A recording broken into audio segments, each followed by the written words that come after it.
Imagine if your customers paid you to give them a quote. No, we haven't lost our marbles. Tune into this episode and find out how you could do it too. Welcome to the Tradies Business Show, helping you get off the tools and into true business ownership, so you can spend more time doing the things that matter most. Now, here are your hosts, Warwick Bidwell and Michaela Clark. Welcome to another episode of the Tradies Business Show. Today is episode 26. G'day, Michaela. Hello, Warwick.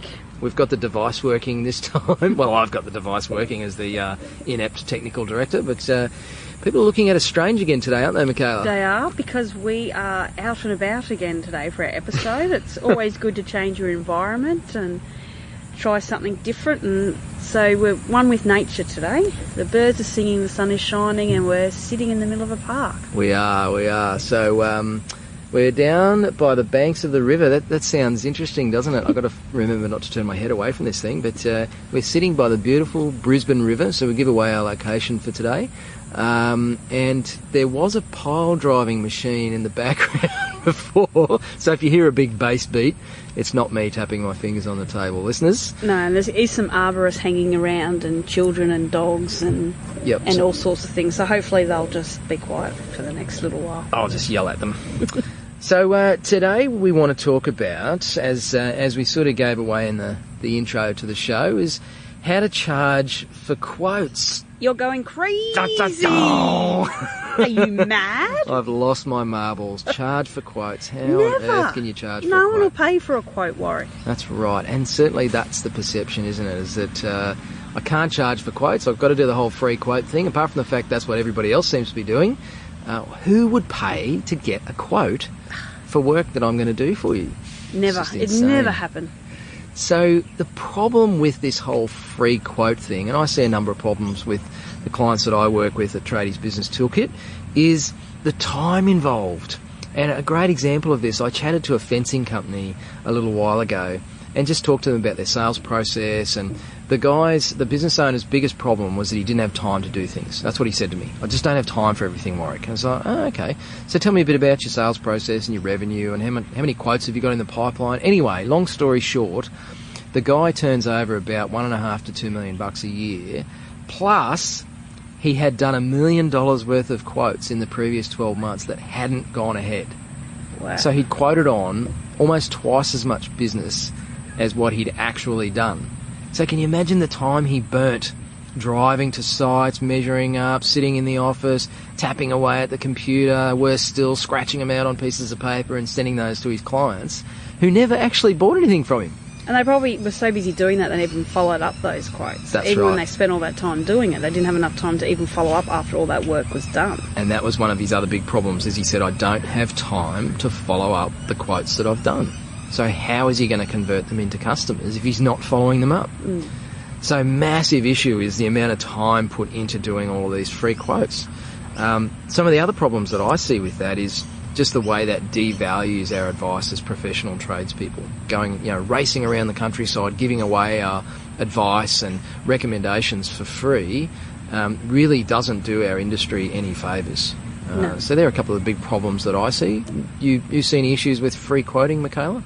Well, it also, it really is devaluing your advice, and it's going along that point before, but It really does just cheapen everything that you've got to say, and it creates this mentality that, people can get whatever they need for nothing, and just keep shopping around till they get what they want, and bargain and things like that. So it's just such a big time suck, and it's not done the most efficient way that it can be. No, and I guess, like you say, it kind of not only cheapens the advice that we give as tradies, but that then flows on to people's expectations around our labour rates and everything else. Because if I'm going to drive out and spend 2 hours doing a free quote, then how could I charge you $100 an hour for my time when I do come and do the job? That's right. Yeah, it's a good point. So what are some of the alternatives, do you reckon?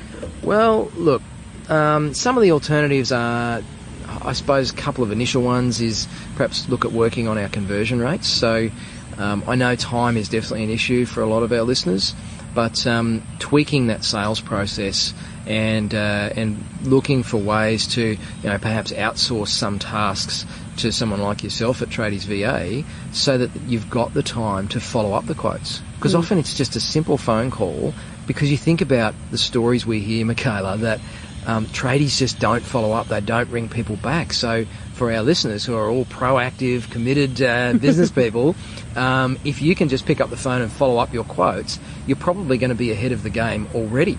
Yeah. It's like I met with a client last week who they're a property maintenance group, and, you know, they chase work down, they have reps on the road and things like that, and they quote for 20 and 30 grand projects and never do a follow-up phone call. Seriously. You know, like he said, I've quoted a $20,000 project 3 weeks ago and no one's followed it up. Like, what are we doing? That's crazy. You know, so he just realises the craziness of it. So, I mean, that's something we do a lot, is follow-up quotes. Just give that touch point, make sure they got the quote, have they got any questions, try and get an answer out of them, and just progress that. And it really does make a difference. And like they say, it's like on average a 1 in 5 quote conversion rate. Even if you did that to 2 out of 5, you've all of a sudden doubled your quote conversion rate. So it's something that, can really make a difference. And that flows straight through to profit because you've already done the work to quote the job. So that's right. Following up quotes, however you need to do that.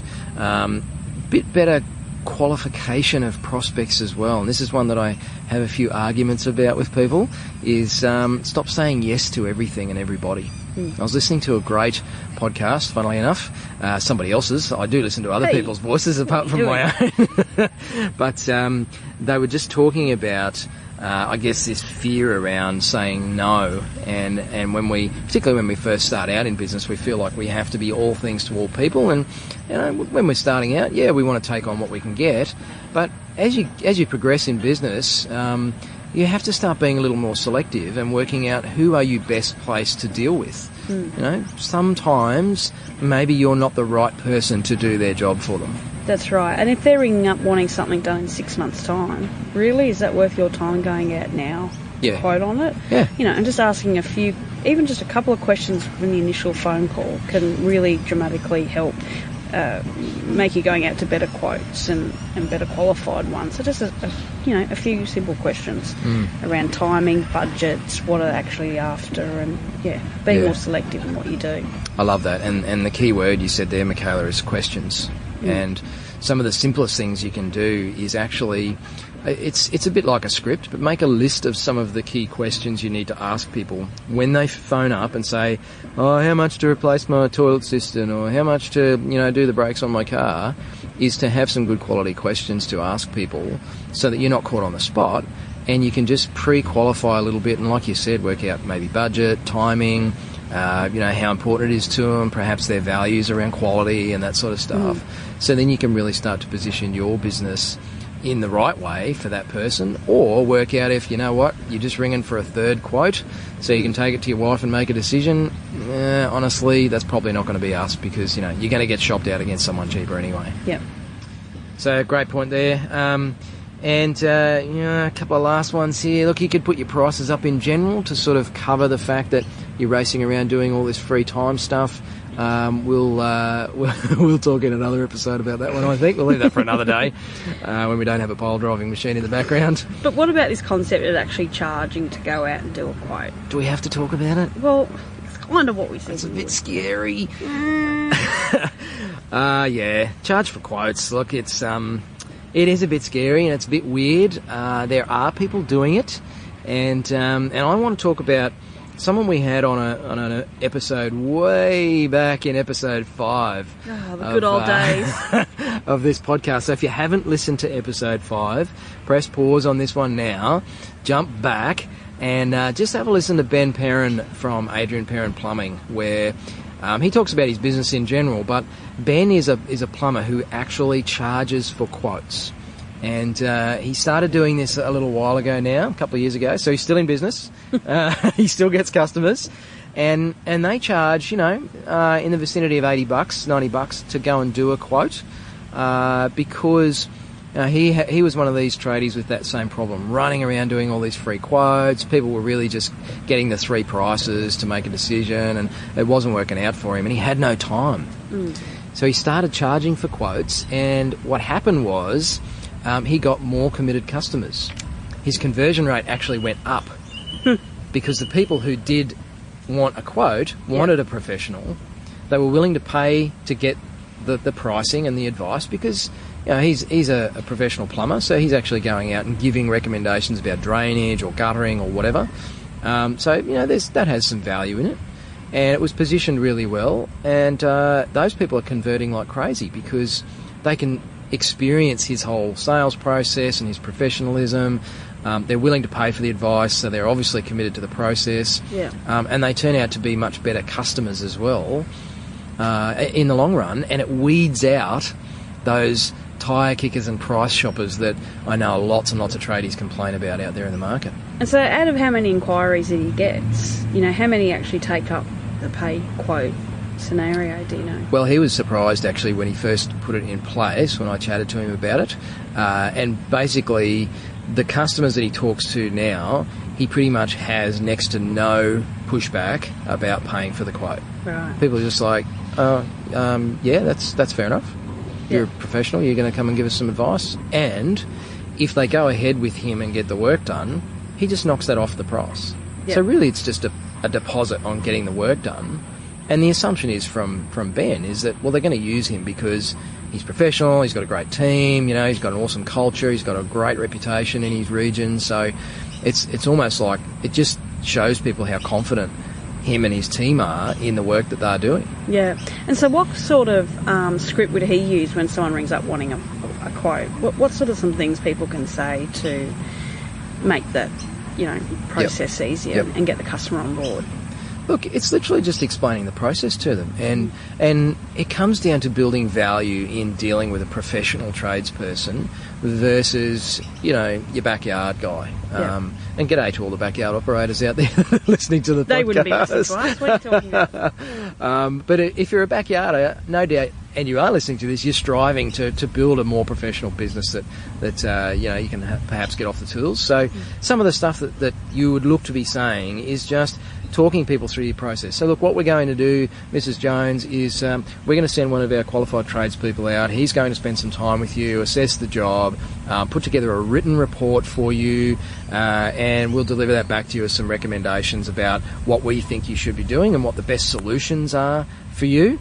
And so it just sounds like proper professional advice rather than, oh yeah mate, I'll be there, look, I can get there at 2 o'clock this Arvo, or I'll just get there sometime next week, I'll just give you a call. I'll drop in on my way home one day. It just really sets the business apart as a professional business that you're going to pay for their advice. And then they outline the fact that, and then if you proceed with the job, we'll take that quote fee off the value of the job. So really, it's just a down payment on the job. And so he's been blown away actually that it's less than 10% of people actually have an issue with paying for that quote. And his conversion rates are in excess of 70 or 80%. Wow. So you talked about 2 in 5 before. Well, he's more like 4 in 5. Are converting because he's to charging work. for quotes. Exactly. Madness. Crazy stuff. So the challenge this week is really to have a look at your processes and see how you can implement, charging for quotes. Totally. And we'd love to hear your results. And it doesn't have to be that, $80 or $90 if that freaks you out. Just make it a nominal fee, it's a $45 quote fee. Just to at least cover some of your time and really weed out the people who aren't serious about using you as their professional tradesperson. Give it a try and give us some feedback. Hit us at tradiesbusinessshow.com, and I tell you what, leave us a voicemail. Click on the little speak pipe doodad on the right-hand side of the homepage when you land there, and just leave us a voicemail and tell us, are you charging for quotes? Do you think it's a good idea, bad idea? Maybe you've tried it, and just share your experience with us. We'd love to hear that, and we might even play it on the show and send you some mystery gift. Like I don't know, we're sitting under a big fig tree here, so I'm sure we could find something. You just had a pigeon fly over your head, and I'm sure I saw something white come out of it, and it was very close to your head. That's good luck, apparently. But you survived. And make sure to shout out to our sponsors of the show, MyOb PayDirect. So if you're wanting a mobile cash flow system that will help take payments on the go, make sure to check out tradiesbusinessshow.com/MYOB, and there's details all there about their mobile card reader. Absolutely. And as I said, we're going to read some more reviews in a couple of future episodes. Make sure you go and leave us a review. We'll read them out, and we're going to come up with something really cool for people that leave reviews and get read out on the show. So, stay tuned for that one. And have fun charging for quotes. Until next time. See you later. Hooroo. You've been listening to the Tradies Business Show with Warwick Bidwell and Michaela Clark. Want to get off the tools and into true business ownership? Find out how at tradiesbusinessshow.com.